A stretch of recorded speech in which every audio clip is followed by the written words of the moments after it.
তোমাকে অনেক ভালোবাসি। আমি তোমাকে ভালোবাসি। আমার জন্য আমার অনেক ছিল। মানে বলতেন প্রথম যখন আপনি অনলাইনে তো এখন দেখা যায়, প্রথম কিভাবে যে আপনার খুশির সংবাদটা পেলেন আপনি?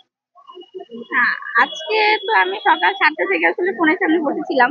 আম্মু বলছে যে হ্যাঁ, এখন কেন বসে, তুই একটু পড়ালেখা করে আসো, এত সকালে তো রেজাল্ট দিবে না। কিন্তু মানে আমার তো খুবই টেনশন হচ্ছিল, তাই তো পরে তো বসলাম এরপরে যখন 10টার দিকে বাজলো তখন আমি মানে চেক চেক করছি কিন্তু হচ্ছে না। তো এতবার দিচ্ছি হচ্ছে না, ওইদিকে আবার ফেসবুকে দেখা যাচ্ছে রেজাল্ট চলে আসছে। তো পরে হচ্ছে আমার এক ফ্রেন্ড হচ্ছে তাকে হচ্ছে বললাম, মানে মেসেঞ্জারে, আমার খালাতো ভাই, ওকে বললাম যে তুমি একটু দেখো না বের করে দিতে পারো কিনা। তো পরে ও বললো তোমার রোল দাও, রেজিস্ট্রেশন নাম্বার দাও। তো পরে দিলাম। এরপরে ও হচ্ছে আমাকে দুটো ছবি তুলে পাঠালো পুরো মার্কশিটের। তো আমার মানে এত ভয় করতেছিল যে আমি ছবিটা দেখবো না। পরে হচ্ছে অনেক সাহস করে তারপর দেখলাম। তো প্রথমেই দেখলাম ইংলিশে কি আছে, আর কিছু যাই আসলে ইংলিশে কি আছে। যেই দেখলাম যে ইংলিশে A+, তারপরে মানে কি বলবো, আই ওয়াজ বার্স্ট প্রথম ইনটু প্রথম সংবাদটা কাকে দিয়েছেন?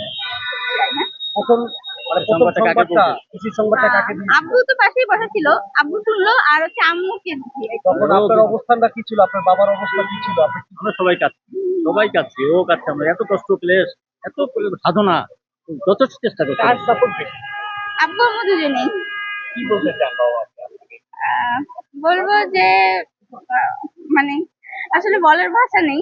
আমার যা বলবো তার থেকে অনেক কিছু, শুধু একটাই কথাই বলবো যে আমার জন্য সবসময় দোয়া করো, আমার পাশে থাকো। মানে তোমরাই আমার জন্য অনেক বড় সাপোর্ট।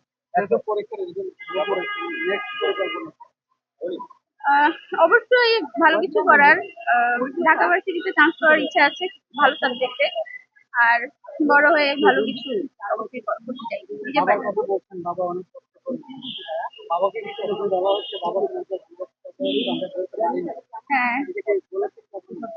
না ওভাবে বলা হয় নাই। বলছেন বাবাকে অন ক্যামেরা সবার সামনে বাবাকে কি বলবো? আব্বু তোমাকে অনেক ভালোবাসি। আমি তোমাকে ভালোবাসি। আমার জন্য আমার অনেক ছিল। আঙ্কেলের কাছে জানতে চাই, মেয়ের এই খুশির সংবাদ, আল্লাহ তাআলা রেজাল্ট কি বলবো?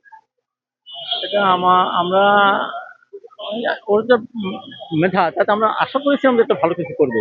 এই ভালো করার পরে আমরা মানে আশার চাইতে আমরা অতিরিক্ত আমরা পেয়েছি। আল্লাহর কাছে শুকরিয়া। আল্লাহ যেন ভবিষ্যতের জন্য ওর একটা ভালো ফলাফল দেয়। পরিকল্পনা কি আছে মেয়ের?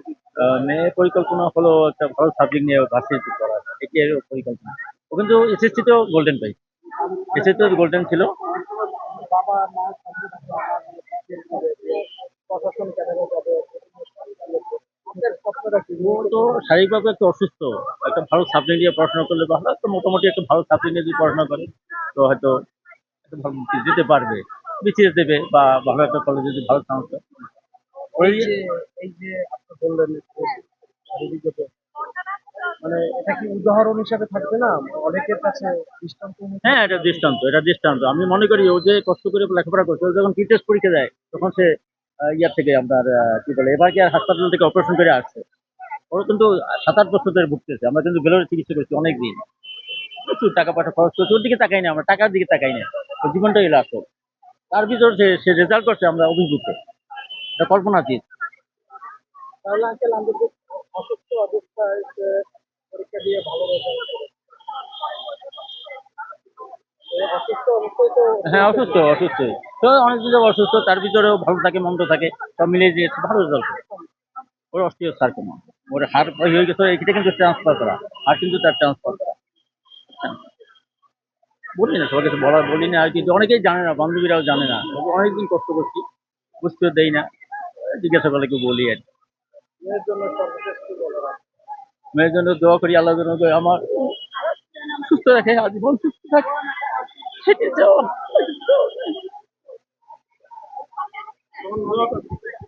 জান্নাত আঞ্জুম পৌশি।